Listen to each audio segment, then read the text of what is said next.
All right, so today we're going to move on to set theory. This presentation is based on a discrete mathematics textbook by Ken Rosen, section 2.1 of that book. That book uses notation that's very consistent with ours, but departs a little bit.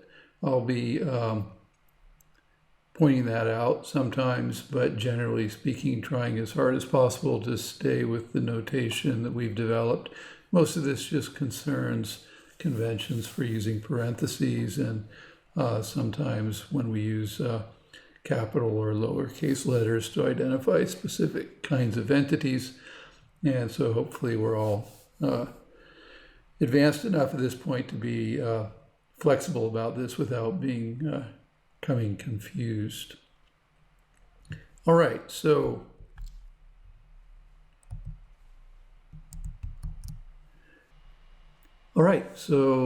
the idea of a set is foundational notion in logic and mathematics.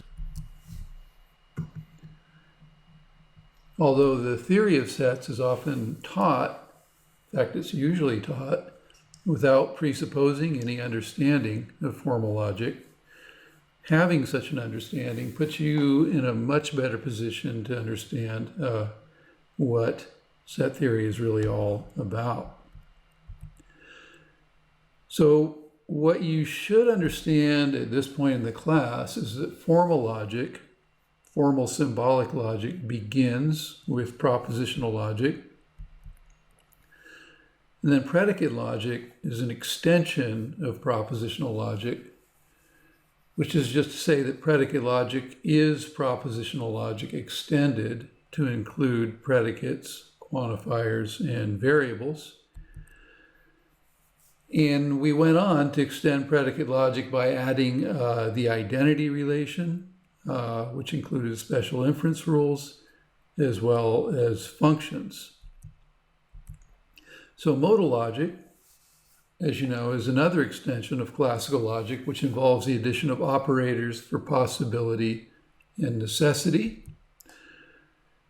And we studied this primarily as an extension of propositional logic, but it's fully compatible with predicate logic as well. So by contrast, the mildly deviant logic we've explored, free logic, is not simply an extension of classical logic, but a significant revision to it.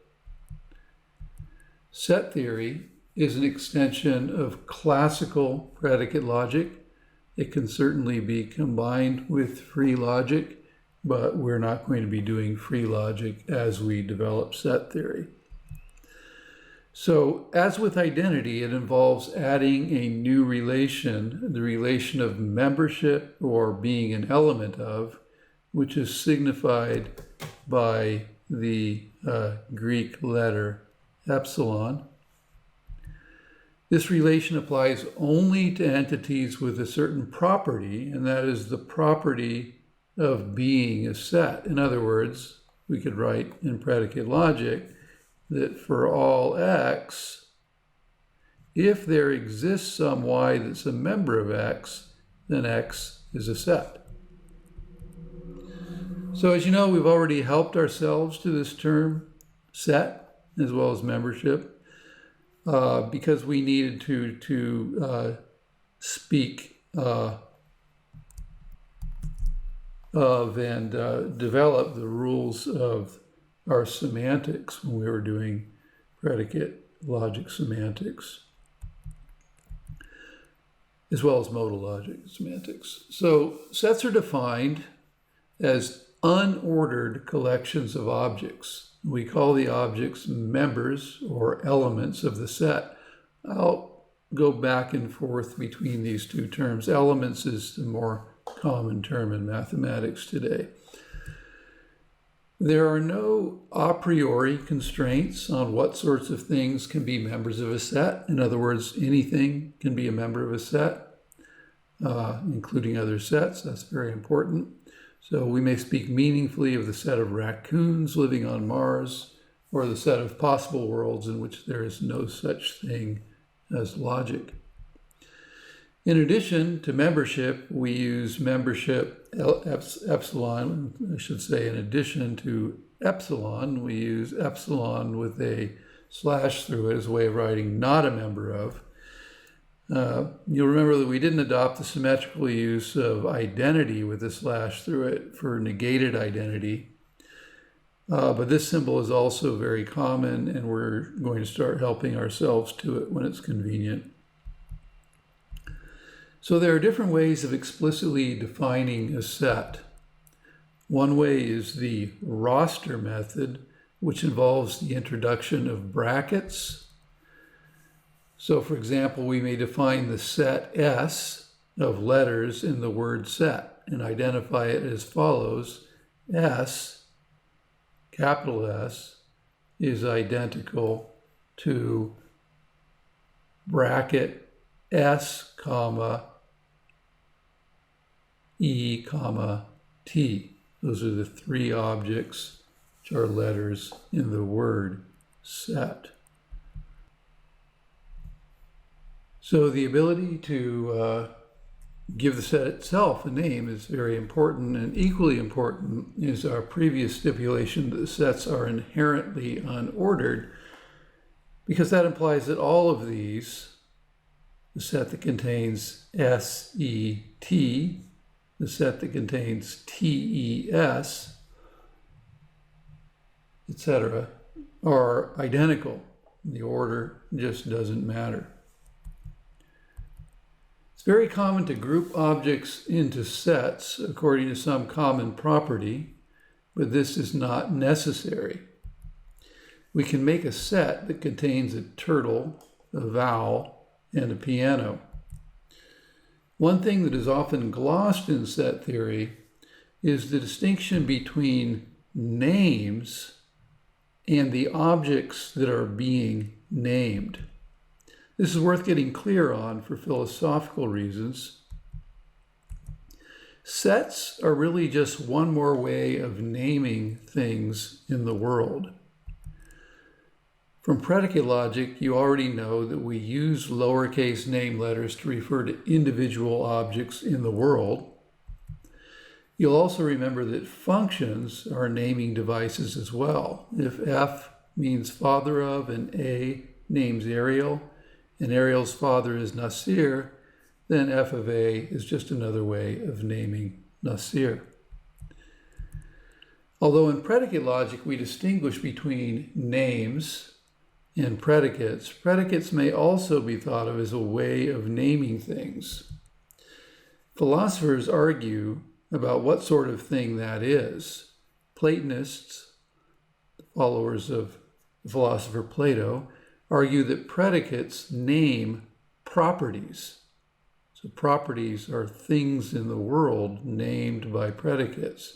So if R is a predicate that means red, then R names or refers to the property of redness. But many philosophers do not think that it makes sense to speak of properties in that way. They don't like the suggestion that properties are independently existing entities in the way that discrete objects are independently existing entities. These philosophers are usually called nominalists.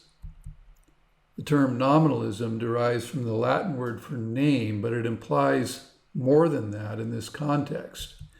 Nominalists argue that the generality or universality that we get from using predicates is an attribute of the predicate name itself, not an object in the world. In other words, they think objects are inherently individual, and it's a kind of category mistake to think of a predicate as naming a generalized object, like a property. So it will not surprise you at all that nominalists really like sets. This is because nominalists tend to argue that predicates are just names of sets. For example, the predicate red is just a name for a particular set of objects, namely the set of red objects. You can see that feels a little circular, right? Because we find ourselves using the word red again. It seems like we're using it in the property sense. So we've already encountered this idea in our discussion of modal logic, where we saw that name letters refer to the same object in every possible world, but predicates refer to different sets of objects depending on the world we're talking about. At any rate, this discussion can get confusing very quickly when we start thinking about the sorts of objects that we're allowed to put in sets. If we're putting concrete objects like people into a set, then it's easy to understand that with the following symbols, Jesus, Mary, Joseph, the set that contains Jesus, Mary, Joseph, both S and the set that contains Jesus, Mary, Joseph are alternative ways of referring to a collection of objects referred to individually by the words Jesus, Mary, and Joseph. But when we fill our sets with abstract objects like numbers, such as the set that contains 2, 4, and 6, it's not altogether clear that we want to say that 2, 4, and 6 refer to objects in the same way. These would appear to be the sorts of objects that nominalists don't like. So this is the stuff of metaphysics and the philosophy of mathematics, and we'll be ignoring these issues while learning the basics of set theory, but as a philosopher, it would definitely be reprehensible for me not to mention that they are real issues in the study of the philosophical foundations of set theory and mathematics. So in set theory, we make essential use of predicates as a distinct way of defining a set. For example, we can speak of the set of red objects like this, the set of all x, such that x is red. That's how we would read this. There's essentially a veiled quantifier here, right? I said the set of all x, such that x is red. So this is a shorthand for predicate logic quantification. This is called set builder notation, and we read it as the set of all x such that x is red. We can also combine set builder notation with our idea of a universe of discourse. So the universe of discourse is itself a set. So if our universe of discourse is, say, A for astronauts, then we may specify M, the set of astronauts who have landed on the moon, as M equals the set of all x that are members of A, such that x has landed on the moon.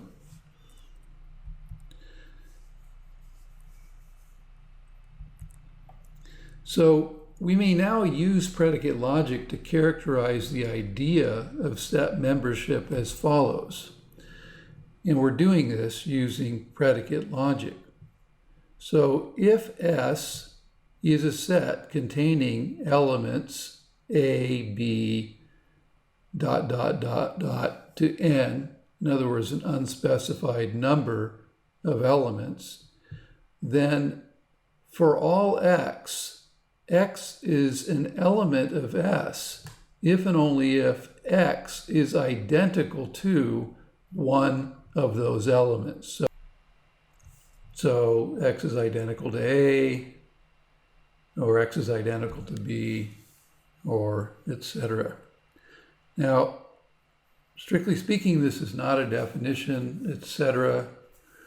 Does not, ... does not belong in definitions in logic and mathematics, but it gives you a clear idea of what it means to be an element of a set, and so we will appeal to it in our proofs as if it is essentially a definition.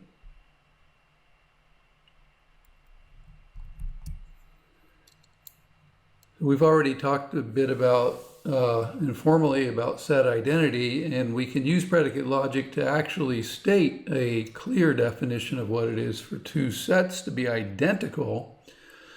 So if A and B are sets, then A is identical to B if and only if for all x, if x is an element of A, if and only if x is an element of B.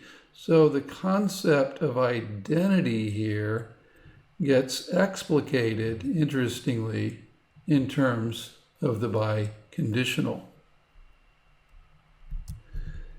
You'll notice, though, that we are taking some shortcuts here, right? I've said if A and B are sets, and in the past, what I really would have said is I would have introduced universal quantifiers for each of these. So I'd say for all Z and all W,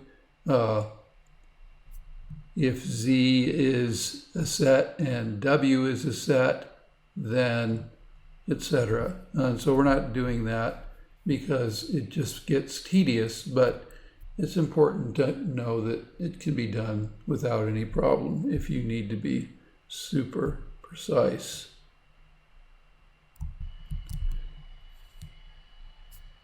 So now we can actually do predicate logic derivation proofs using set theory. For example, we could prove something incredibly trivial like the set that has elements AB is identical to the set that has elements BA. The way you do that is to access the notion of set identity that we just gave you. And the notion of set identity tells you that two sets are identical if and only if something is an element of one, if and only if something is a member of the other. So if you look down, if you sort of look at this proof and just skip down to line 12, right, what we're trying to do is prove that for all x, x is an element of the set that contains AB, if and only if x is an element of the set that contains BA.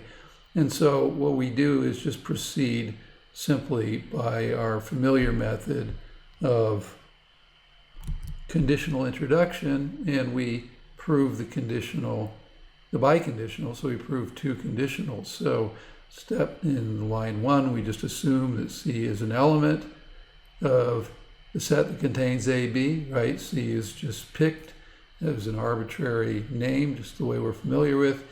And then by what we're provisionally or informally agreeing to think of as a definition, the definition of set membership tells us that C is identical to A or C is identical to B. Now, if you look at this proof, and you're a very exacting person, the way I hope you have started to become in this class, you might say, well, wait a minute, don't we need to state on a line the definition of set membership? So don't we need to actually state that for all x, x is a member of y, if and only if x is identical in that disjunction? And yeah, I mean, if we're going to be super explicit, we would need to do that. But again, that makes our proofs extremely tedious. And it also would be not really any better, because we'd be forced to write out something on a line that really is not a definition at all, but is using a very sketch, etc. notion to get at the notion of membership. So this is just this sort of new brave world of abstraction that we're going to be operating on, and we're just going to have to feel our way to, when we're doing this in a way that's legit and when we're doing it in a way that's not. Okay, so basically we can conclude from our so-called definition of set membership that C has to be identical to A or C has to be identical to B. And then we exploit, right, the commutative property of disjunction to flip them, and that makes it C is a member or an element of the set that contains BA. And so we have our first conditional, second conditional the same way, and Bob's your uncle. So very, very trivial result, but it gives you the idea of what predicate logic expanded to set theory proofs look like. So as I say in the blue box, this is a trivial result, but it has that nice property. And by the same method and the judicious use of, say, or introduction, you can prove things that are less obvious, something that we actually haven't said yet, but which you might have figured out, which is that something like the set that contains AAC, that has elements AAC, is identical to the set that contains elements ACC. All right, so a little more philosophically, again, one thing that's not immediately apparent when you first start doing set theory, or you might sort of nod your head and say, yeah, I get that, but you really don't, is that a set is a distinct entity. So the easiest way to appreciate this is to realize that there is such a thing as a set that has no elements. So you know that already. You know, you've heard of the empty set or the null set. And it's special enough to have its own symbol, namely the 0 with the slash through it.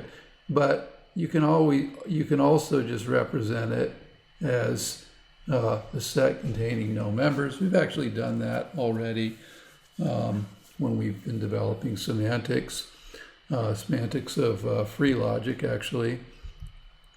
So since sets can have anything as an element, they can have sets themselves as elements. So the set that contains the null set has an element, the null set. So the null set is not identical to the set that contains the null set. So that's what I mean by sort of nodding your head and thinking you get it, and maybe you don't, right? You might be inclined to allow that sets are distinct entities, but still want to say that the null set and the set that contains the null set must be the same thing, since the null set is nothing. But the null set isn't nothing, it's a set. It's just a set that doesn't have any elements. Okay, so a set that doesn't have any elements is still a thing, and that's super duper important to understand. So so-called naive set theory is a way of doing set theory that allows us to specify sets any way we like and populate them with any objects we like. Now, this is just intuitive, and that's actually just all we mean by naive. We don't really mean dumb. We just mean appealing to intuitions. And it doesn't seem like there's any harm in it. In naive set theory, we rely on our intuitions in other ways as well. For example, consider what we just noted above, that the null set is not identical to the set that contains the null set. This can actually be proven, since if they were equal, they would have the same elements or members, but they don't.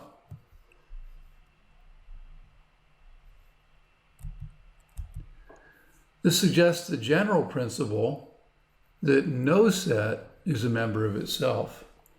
And in naive theory, we tend to assume this, even though, believe it or not, it cannot actually be proven.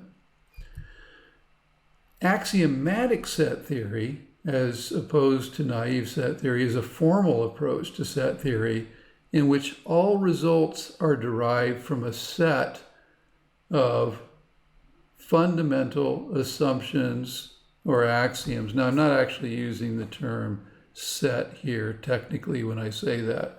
I could have just said a list of fundamental assumptions or axioms. So the best known of these is called the Zermelo-Fraenkel set theory. Set theory is almost always taught for practical purposes naively. Only logicians and philosophers really approach it axiomatically. But it is important philosophically to realize that this approach is profoundly flawed. So this was demonstrated by a philosopher named Bertrand Russell, a philosopher and logician, very famous anti-war activist during World War II as well.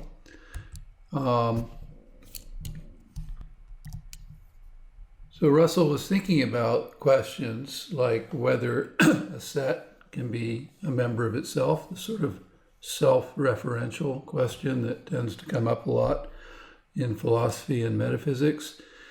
And he proposed to construct this set naively, so he called it U for universal, and it's the set of all X, such that X is not a member of X. So in case that's not intuitive, just think like we just said before, like really it just seems right that some set A is not a member of A itself, right? So not a member of.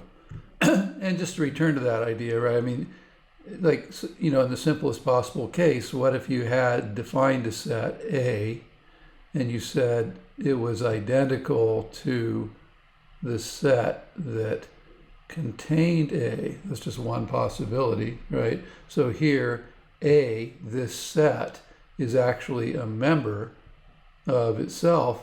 And, you know, the reason we'd want to sort of prevent that or say that that's not possible is because, well, that means that you have an infinite regress, right? I mean, if A is the set that contains A and A is in A, then you can put the set that contains A, right? It follows that A is also identical to the set that contains the set that contains A, right? And on and on and on and on. So that's, you know, I mean, that's not a contradiction. That's just an absurdity you would think that we would want to avoid. So, you know, let's agree that A is not a member of A. That seems very intuitive, right? And then you say, well, Russell said, okay, well, let's just talk about the set of all things that are not members of themselves, right? So that's basically everything, right? I mean, if you were to assume that everything is a set, that would be every single set, right? Because no set is a member of itself. So that's why he called it the universal set. U equals the set of all X, such that X is not a member or element of X. So that seems fine, right? But then Russell said, is that really a legitimate set? I mean, can I make up a set like that that's so big that it just essentially contains everything based on this one property that we agree applies to all sets? And he determined that there was a very significant problem. So naively, intuitively, seems like a perfectly well-formed set. In fact, since no set is a member of itself, this would appear to be a property of every single set, as we said.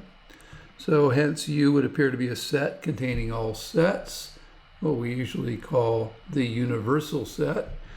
Now, just a practical note, the text uses this term differently, universal set, differently, to simply denote a set containing all sets under consideration at a given time. So that's very different. So, but here's where it gets weird. If U is truly a set of all sets, then U must contain itself, right? So we're talking about the set of things that do not contain itself.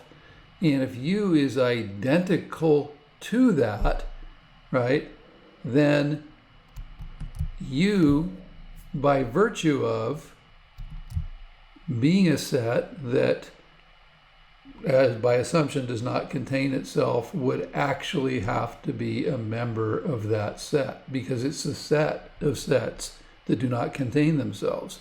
So there's something deeply paradoxical here, which is what he revealed.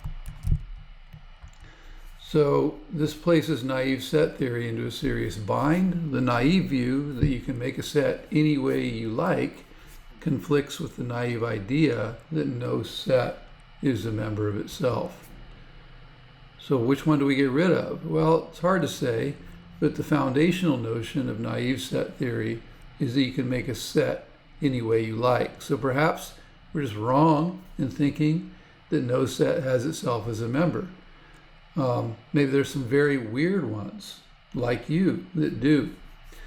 We've already seen that logic is fine with weirdness, so there's nothing wrong with this basic approach. But the one kind of weirdness that logic won't put up with is logical contradiction, and it turns out that U generates one, as I suggested earlier. So Russell now asks, so is U a member or element of U itself? And the answer, it turns out, is yes and no. In other words, if we assume the law of the excluded middle, which implies that U is either a member of itself or it's not, turns out that it is both a member of itself and it is not. And that, of course, is a logical contradiction. So the result is quite easily derived in predicate logic, but we can also easily see why this has to be so. Suppose we say the answer is yes, that U is a member of U. Well, as we indicated earlier, since U is actually defined as the set of all sets that are not members of themselves, it follows immediately that U is not a member of U, right? So, and essentially what you have shown there is that if U is a member of U, then U is not a member of U. Now, you're grown-up logicians now, so you know that is not a contradiction. That's just a disjunction that says U is not a member of U or U is not a member of U. So it just says U is not a member of U, right? That's all that means. But that's not a contradiction. It simply implies that U is not a member of U. But what happens if we assume then that U is not a member of U? Well, not being a member of itself is the very condition for membership in U. So it turns out that U is a member of U. So again, in other words, if we say that U, if we assume that U is not a member of U, the other possibility, then, then we say, well, since U is not a member of U, well, that's just what that set is. It's a set of all things that are not members of itself. So that implies that U is a member of U. And again, since this is just a disjunction, this basically implies that U is a member of U. So these two together actually imply that U is a member of U and U is not a member of U. So this was a very, very upsetting development in the history of set theory. Russell sent this result to one of the founding logicians of set theory, fellow named Gottlob Frege, and it really destroyed a huge amount of work that he had already done and really shook him up. And that's the origin of the beginning of what we call axiomatic set theory. So the takeaway here is that to avoid this paradox, set theory must proceed axiomatically. In Zermelo-Fraenkel set theory, there's an axiom. It's called the axiom of foundation that implies that no set is a member of itself.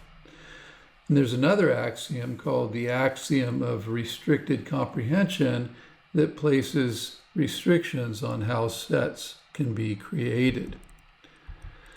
So there's lots of interesting mathematical and philosophical questions that arise concerning the best axiomatization of set theory. But since it's been established that Zermelo-Fraenkel set theory avoids at least the well-known paradoxes, it's permissible to learn set theory naively while simply avoiding the sorts of sets that are known to generate them. So this is the traditional approach, and this is how we'll be doing it here, with our occasional philosophical explorations on this side. So let's move on to something more practical now. The notion of a subset, again, something obviously very familiar to you. A subset of S is a set containing some of the members of S, and it may actually include all of the members of S, right? The notion of a subset that does not include all of the members of S is what we'll call a proper subset later. So the definition of subset, this is a good, solid definition. A is a subset of B if and only if for all X. If X is a member of A, then X is a member of B. And you'll notice that means that the notion of a subset is tied to the notion of the material conditional.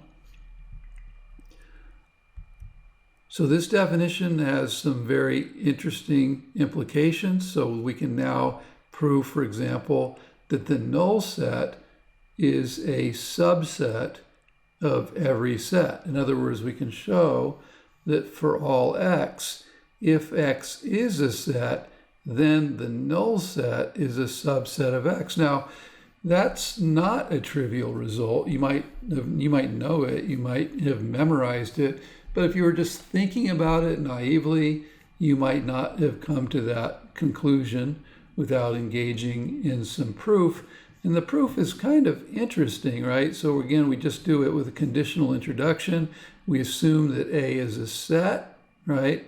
And then what we're going to use is we're going to use the definition of the null set, which says that something is a member or an element of the null set. If something's an element of the null set, then it's an element of X. So we're going to also hypothesize that something is a member of the null set for conditional introduction. But of course, immediately by the definition of the null set, we know that nothing is a member of the null set. So B is not a member of the null set. So you'll see once again, we didn't write this definition into the proof. It's obviously doing a lot of work, a lot of predicate logic work, but we're sort of skipping steps and allowing ourselves to, quote, see this, right? So if you assume that A is a set, right? And then you assume that B is a member of the null set, it's going to follow that B is a member of A by the contradiction rule, right? So that's actually kind of cool because until now, maybe the contradiction rule has seemed like, okay, you can do that, but I don't really see how practical or interesting this is. But this is very important to be able to see that, and you don't have to use the contradiction rule. You could proceed by negation introduction as well. But this is kind of cool just to see that these rules now are being used to develop some really important and not necessarily predictable features. So then we have, if B is an element of the null set, then B is an element of A, slap on a universal quantifier for universal introduction, and now we have met, right, the definition of a subset. This is just what it means to be a subset. So we can conclude from 6 to 7 that the null set is a subset of A, because that's just by the definition of the null set that's the case. And then, of course, we just finish off with the rest of the conditional introduction and another universal introduction.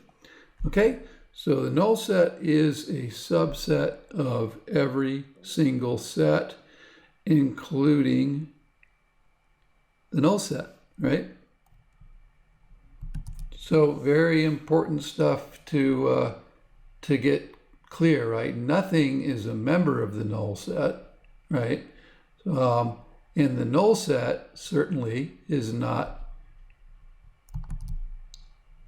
a member, right, of the null set, but the null set is a subset of the null set, and that's because the null set is a subset of every single set. So we can also prove that everything is a subset of itself, a simple but important result. So we could write this in predicate logic. It's a theorem, right? So for all x, if x is a set, then x is a subset of x. Now we can shortcut these by getting rid of the first antecedent and just assuming that our domain of discourse is sets, and we'll often do that. Just haven't done it here. And then you're just going to appeal to your definition of a subset, right?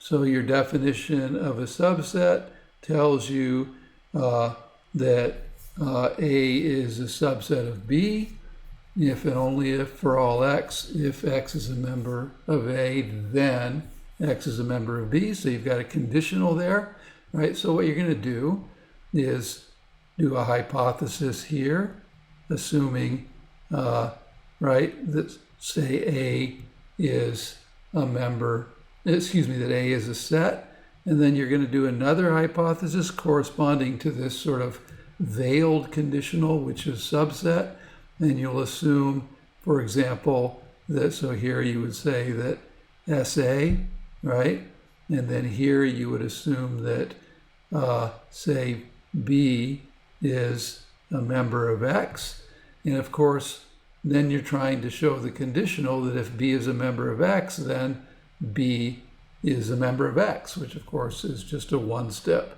proof. So one-step conditional introduction proof. So that's very simple, straightforward, right? A is a set, B is a member of A. If B is a member of A, then B is a member of A. And the rest is just cleanup work. Introduce a universal introduction on 3, and here once again you've satisfied the definition of a subset, and then you're just back to universal introduction on sets themselves. All right, so a few very simple proofs using set theoretic terms, which all result from introducing the primitive notion of an element and then also defining other concepts using that notion and the rest of predicate logic. As I said, a proper subset is a little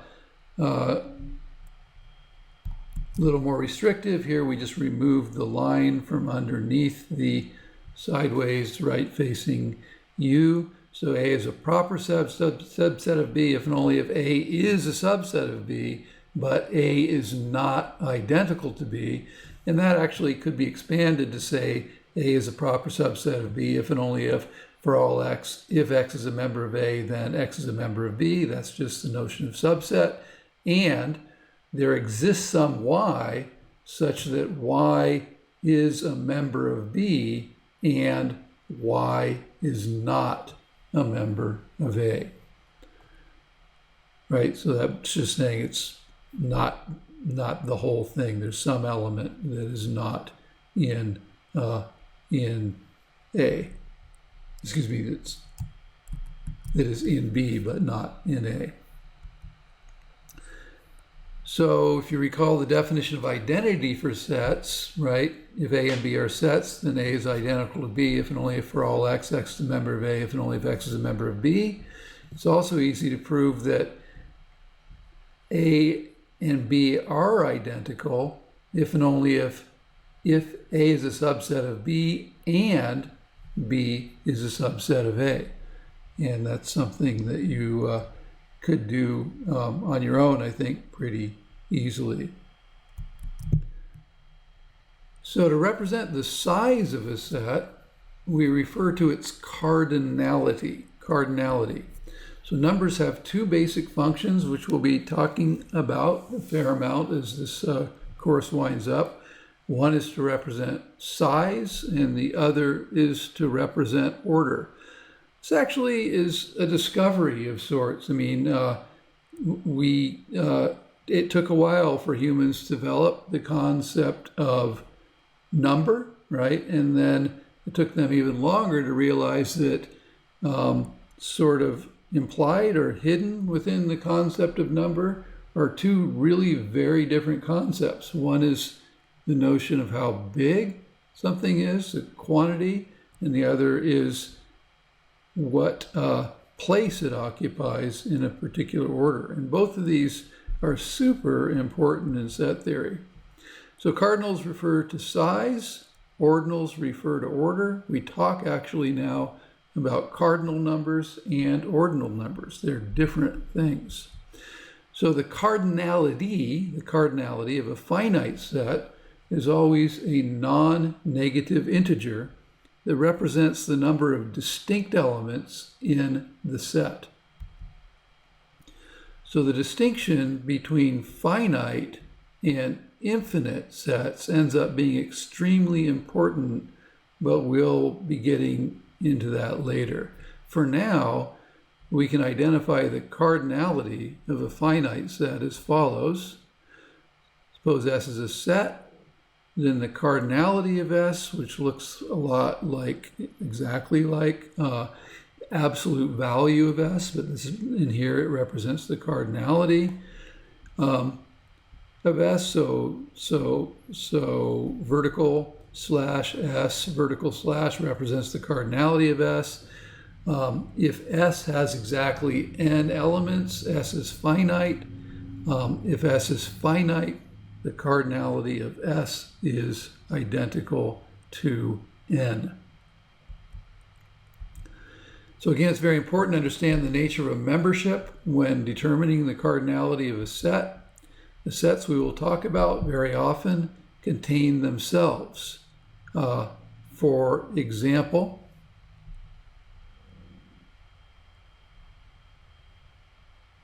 oh, I sure misspoke there, right? I meant to say the sets we will talk about very often contain sets themselves. So for example, A, right, is a set that contains two sets, the set that contains 1 and 2, and the set that contains 3 and 4.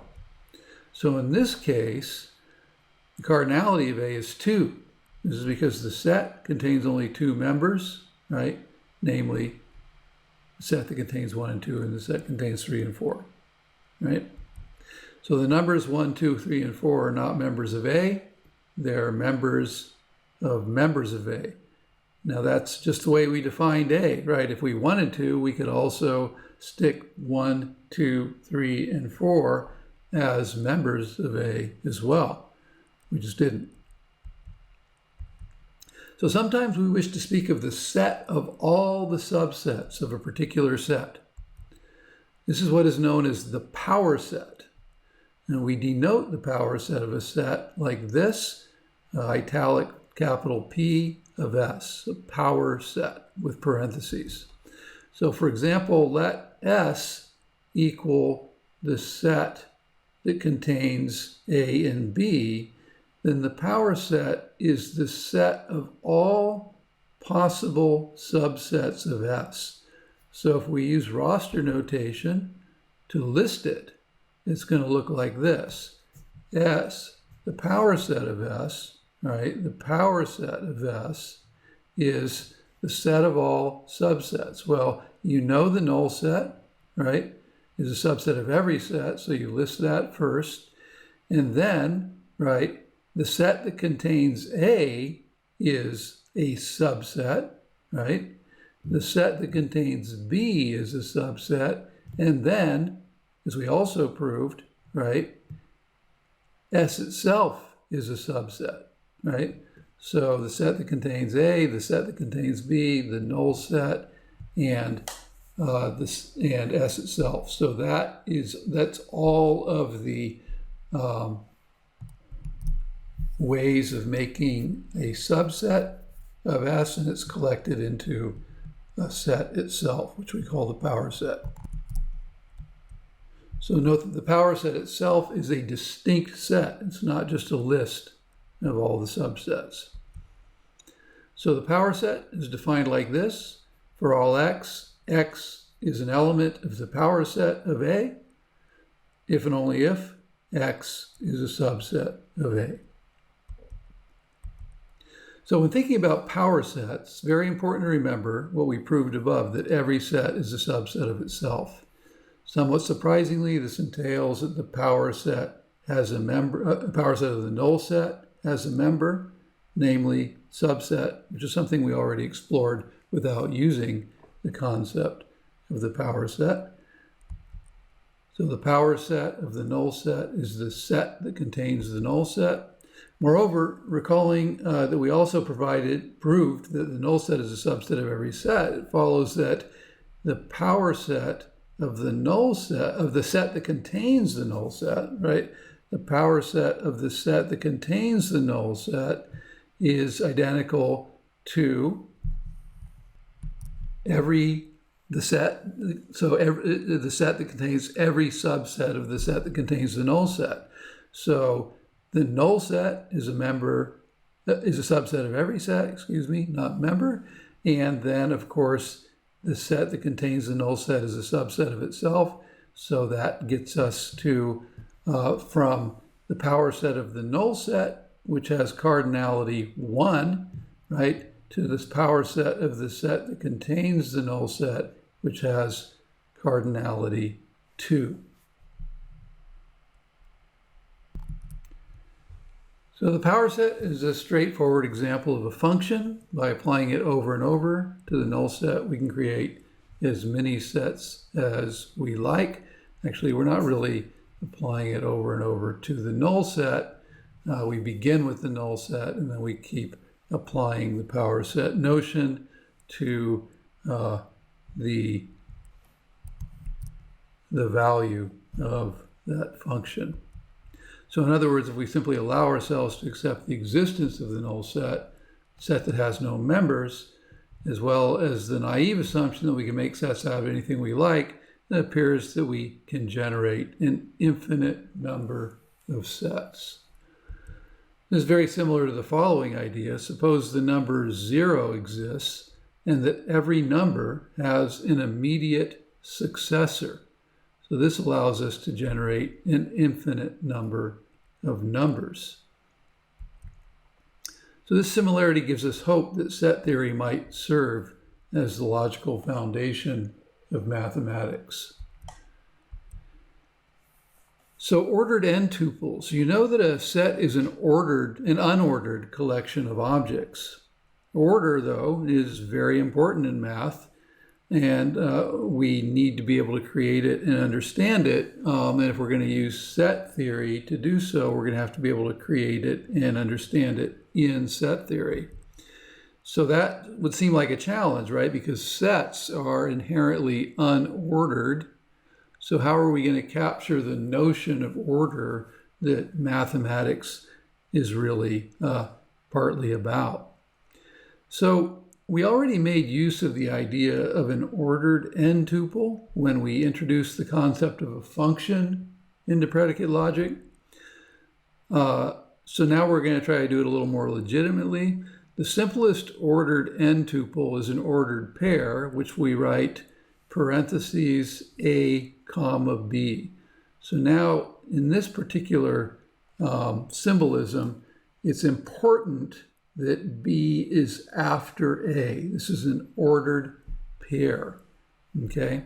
It's not a set, at least it's not obviously a set. So when we use this notation, we're saying that A comes first and B comes second. Now, we speak of ordered n-tuples as a way of indicating that we can put any number n of objects in order. So the definition of an ordered n-tuple, an n-tuple is an ordered collection of n elements. Again, this is not really a definition because we're using the etc. notion, but it's good enough for us here. An n-tuple is an ordered collection of n elements, A1, A2, A3, an written as follows. A is the first, A2 is the second, and so on. Since order is essential in the concept of an ordered pair, identity between ordered pairs is not the same as identity for sets. Specifically, right, A1, A2, an is identical to B1, B2, Bn, only if A1 equals B1, A2 equals B2, and etc. So the big difference here is with sets, right? The concept of identity, the definition of identity for sets used a disjunction, but the concept of identity, the definition of identity for n tuples requires a conjunction. So just as it is useful to have a way to create all the possible subsets of a set, it's also useful to have a way to create all of the possible ordered pairs between two sets. And we call this the Cartesian product, which you've probably heard of as well, after the mathematician and philosopher named Descartes. He's most famous in philosophy for a book called The Meditations, in which he famously doubted the existence of everything except himself as a thinking person, and then went on to prove that the world really does exist as we think it does. So you may also know that we call this thing here the Cartesian coordinate system.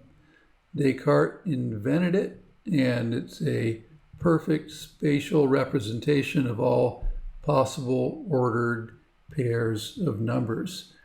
There's a legend about Descartes. He's a sickly guy. There's a legend that he was lying in his bed one day looking at the ceiling, at a fly on the ceiling, and he asked himself how he could locate that fly no matter where it is. And supposedly the concept of this Cartesian coordinates appeared to him out of nowhere.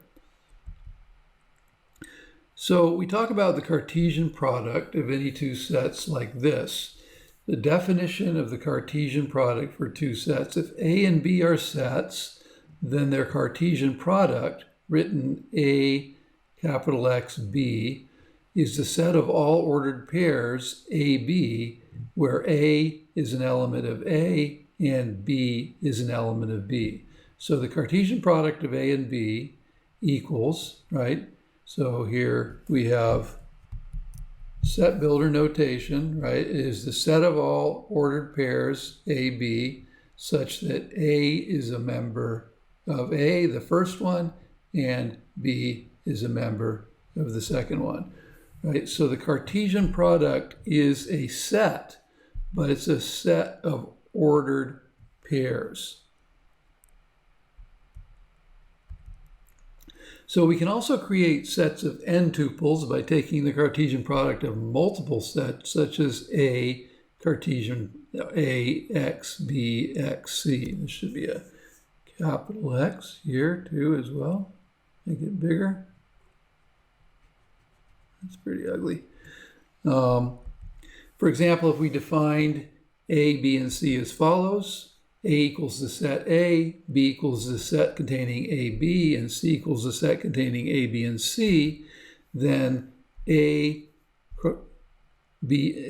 Cartesian product of A, B, and C will be this. So A, right? And then A, B, and then A, C, and then A, B, A, and A, B, B, and A, B, C.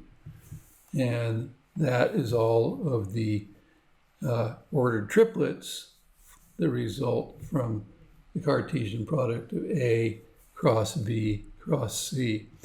I'm going to use the term cross a lot because it's easy and convenient, but it's important to remember that The cross product is something quite different in mathematics. It's actually about a way of adding vectors. So there's just two different uses of the term. It's very common to say A cross B when we're talking about Cartesian products as well. It's just a shortcut. So these ordered pairs are written in the order that is most natural to generate them, but since the Cartesian product is itself a set, this order is not essential to it. So sometimes we're also interested in all possible combinations of members of a particular set. In this case, we simply take A cross A, which is typically written A squared, A raised to the power of 2. But it's not. It does, of course, have a exponential property, but it's not an exponent. So we're also sometimes interested in a certain subset of a Cartesian product. Often we're interested in the subset where the elements from the different sets are related in a particular way. Hence, it's common to call a subset of a Cartesian product a relation on or from the sets involved. So, for example, we might consider the set A consisting of 1, 2, and 3, and A squared will be A cross A, which will generate this set of ordered pairs. And then you could talk about a relation on A squared or A cross A would be any subset at all of this set. But we might specify, for example, that we're interested in the subset in which, say,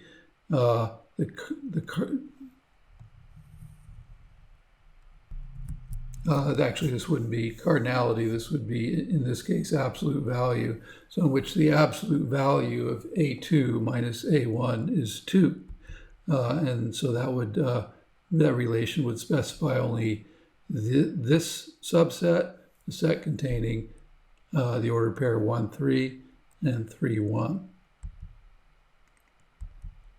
So sometimes predicate logic is combined with set theoretic notation in an abbreviated form. For example, if we want to say that in straight up predicate logic that everything that is a member of the set A has property F, we would write for all x, if x is an element of A, then f of x.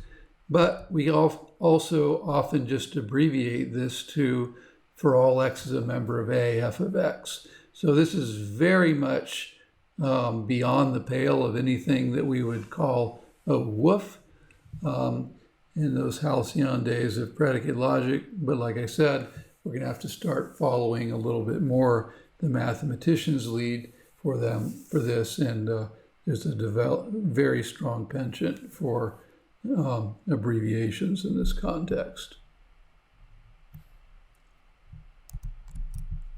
So a similar abbreviation is common for the existential quantifier, but it reflects a very different kind of proposition as you would expect it to. So this says there exists an x as a member of A, f of x, right? So it means that there exists an x such that x is a member of A and f of x. This isn't too hard to remember since it's rare that an English sentence is properly translated with a conditional being bound by an existential anyway.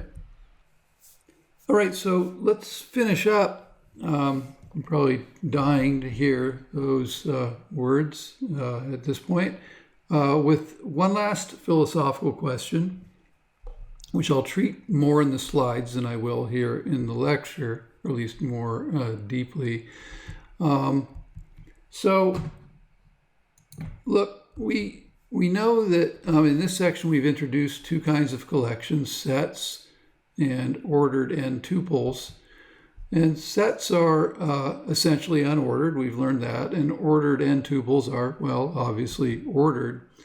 And we've shown that we can construct sets of ordered pairs using the concept of a Cartesian product, which of course itself rests on an intuitive notion of order.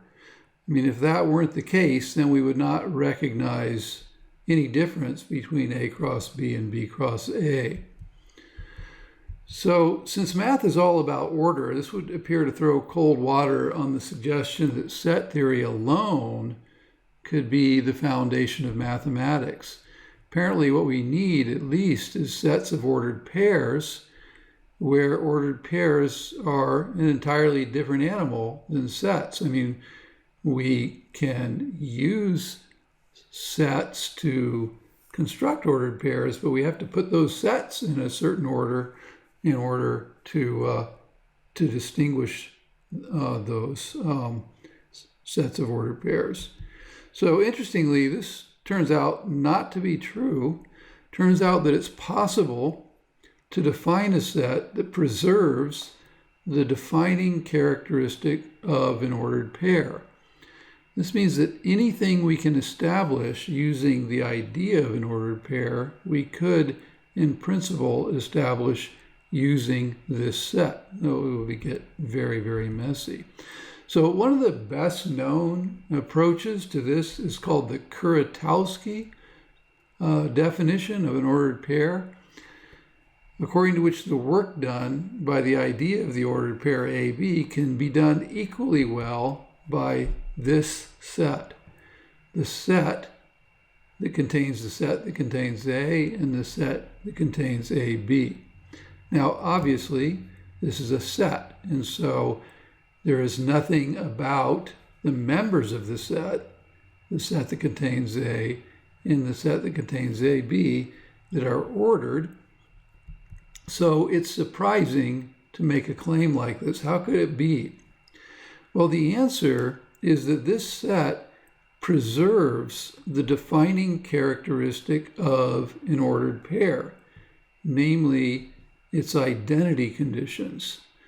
So just as the defining characteristic of a set is the conditions under which two sets are identical, the defining characteristic of an ordered pair is the conditions of ordered pairs is the conditions under which two ordered pairs are identical. And so that is, an ordered pair AB is identical to an ordered pair CD if and only if A equals C and B equals D. Not a surprise. So the claim is that this set,